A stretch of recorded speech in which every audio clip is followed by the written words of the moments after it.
When our creative thinking has come to a halt and our thoughts are caught in fruitless repetitive circles, it is time to stop and allow our minds to meander. This was certainly true for Elias Howe, who lived in the mid-1800s and is credited with inventing the sewing machine. The story goes that one day, as he was working on the sewing machine project, he became particularly frustrated. He had been working with a regular sewing needle and had tried many different ways to mechanize it, with no success. He decided to take a break from his efforts and sat at the window of his workshop, gazing out in reverie. He later told his wife what happened. "As I wandered in my mind, a remarkable scene came to me. I was in a deep jungle, and I was in a big black pot with a roaring fire under it. I was being cooked alive. A warrior came at me with a spear raised and ready to thrust. But what I noticed at that moment was something very curious about the spear. It had a hole in its tip." The pivotal discovery in the invention of the sewing machine is that the hole for the thread goes in the tip of the needle, not at its other end, as in a regular needle. The breakthrough had eluded the inventor in his conscious intellectual efforts, but came to him poetically, graphically, in his moment of reverie. Creativity thrives on doing nothing.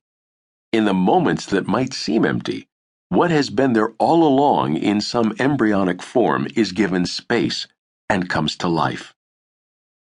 Today, bring the gift of doing nothing to your challenges that need creative solutions. What's going on here? Things are seldom about what they seem to be about. George Wilson, S.J.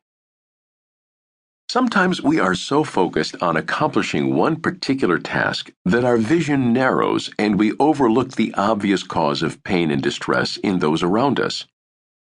Joey, 15, was almost literally dragged by his mother into my office at the social service agency where I was a family counselor intern.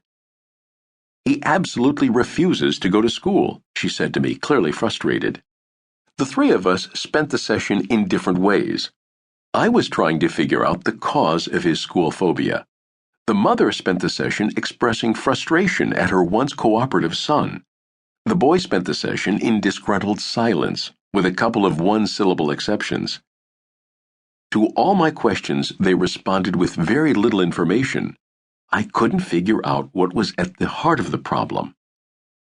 At the end, I said, "Is there anything else you can tell me about all of this?" "No," they agreed. "Well, let's meet again next week, and maybe by then we'll be able to do better," I concluded. "Oh no," the mother said. "We can't come back. We're in the midst of packing. Next week the family's moving to Philadelphia." Finally, I got it. Of course Joey was upset about leaving home and moving across the country.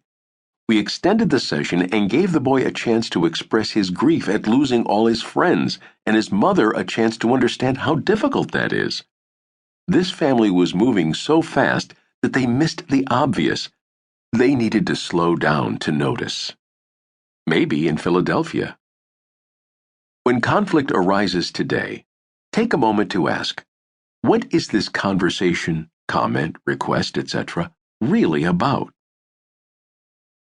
What we often miss.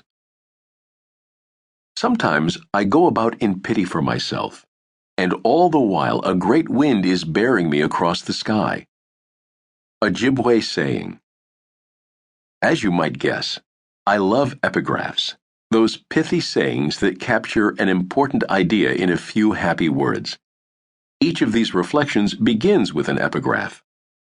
There are many that I like, but if I had to choose my favorite on many days, I would choose this one. Consider the magnificence of the moments when we remember the Ojibwe saying. Any of the moments of your life can become a wonder. Any situation you're in can be affected by transcendent joy. The two of us are in the grocery store doing the shopping for the week. We are a bit annoyed with each other.